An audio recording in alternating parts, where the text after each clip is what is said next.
Before the crowd, before the lights, two players face off, ready to begin the match. The lights blaze down, a sea of faces, a blur of anticipation holds its collective breath.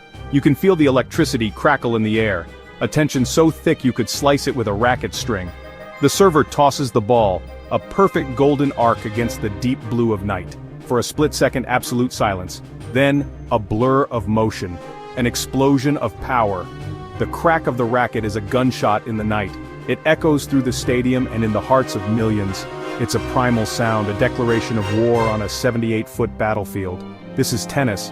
This is the modern game we know and love. We see the superstars, dripping with sweat, faces etched with fierce, beautiful focus. Modern gladiators, armed with graphite and polymer, chasing a fuzzy yellow ball, with the speed of a cheetah, with the grace of a ballet dancer. We follow the rankings, we debate the GOATs.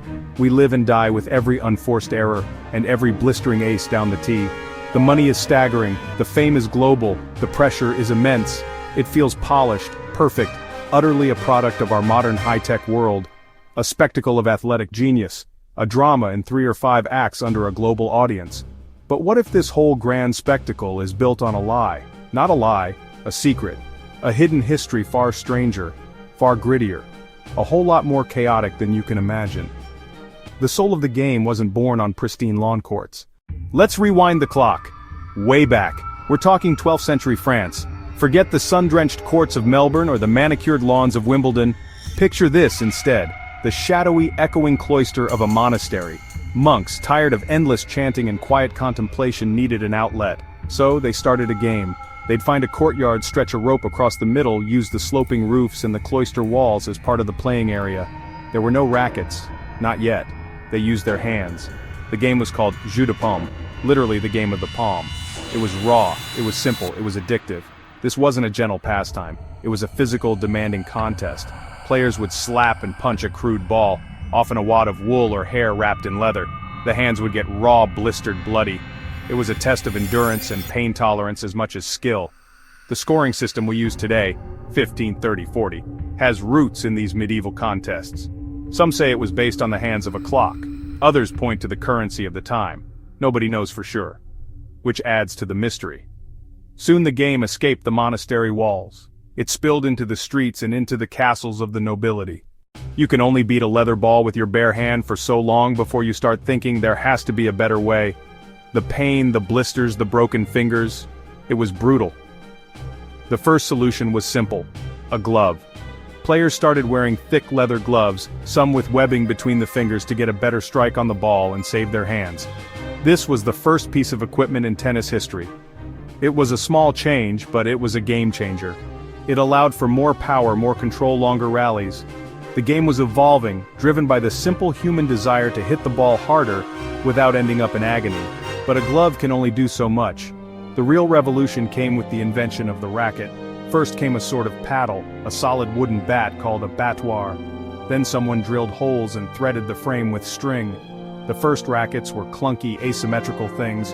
The strings weren't the synthetic polymers of today, they were made from the guts of sheep and cows, stretched and dried. Imagine that.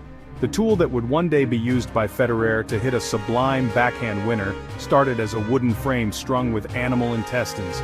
This leap in technology was massive. The racket transformed jeu de paume completely. Suddenly players could generate incredible pace and spin. The ball flew faster, the game became more dynamic and the rallies more spectacular. King Henry VIII embodied the royal obsession with tennis. A fanatic, he saw the game as an expression of his power, building a magnificent court at Hampton Court Palace that's still in use today. He'd gamble huge sums, his famous temper flaring with every lost point. But while royals played high-stakes games, a different tennis thrived in the streets. In cities like Paris, commercial courts were everywhere, creating the first professional players, gritty hustlers living off prize money. The French Revolution nearly killed the sport of kings, but the people's game survived. The 19th century was a period of massive change, and tennis was about to have its most important reinvention yet. The old indoor game of real tennis was fading, seen as a relic of the past. The future was outdoors. Major Walter Clopton Wingfield saw an opportunity. In 1874 he patented a new game. He called it spheristique, a Greek word for ball game. It was a terrible name, but the game itself was brilliant. He packaged it in a box set. Net, poles, balls, rackets. He marketed it as a social outdoor activity for Victorian lawns. It was an instant hit. Wingfield simplified the rules and adapted the game for a rectangular grass court. Gone were the complex walls, gone were the sloping roofs. This was tennis for everyone. The name sphéristique was quickly dropped for lawn tennis. It became the perfect garden party game, a chance for men, for women, to socialize and flirt under the guise of gentle exercise. But the competitive instinct couldn't be contained. People wanted to know who was the best. They needed a tournament. Enter the All England Croquet Club in Wimbledon.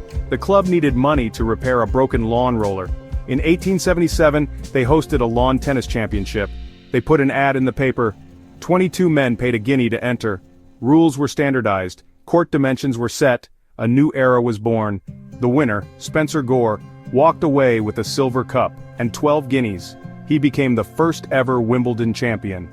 The tournament was a success, and the broken roller was fixed. That first Wimbledon was the spark that lit the global fire.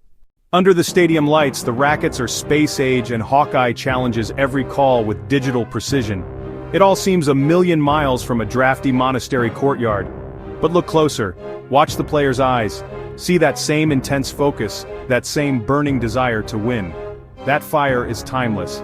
It's the same fire that drove Henry VIII to throw his racket in a rage. The spirit of that raw, primal contest born from the bloody hands of monks is still alive. It lives in every desperate lunge, every guttural scream, and the willpower to face a match point and not crumble. The arena has changed, but the battle remains the same. The wild history of tennis isn't just in the past, it's woven into the fabric of the game today. If you enjoyed this video, please like and subscribe for more tennis stories.